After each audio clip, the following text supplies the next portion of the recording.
Hi all, good afternoon. Okay, this is the way to insert to submit the video submission. Okay, click the folders and then add submission. After that, it looks like this, yeah. Okay, and then your online text, click this one, click the arrow, and then the last button near the attachment arrow, click it again, and then enter. So we open your YouTube link.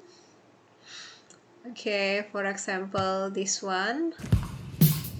Here's the going So we click share and then click the embed link and then copy, and then after that put it here.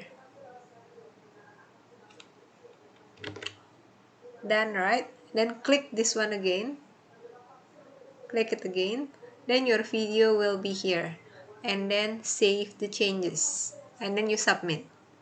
Okay, this is very easy, so please make sure to submit the video. I don't want to accept the link. Okay, thank you very much. Have a great day.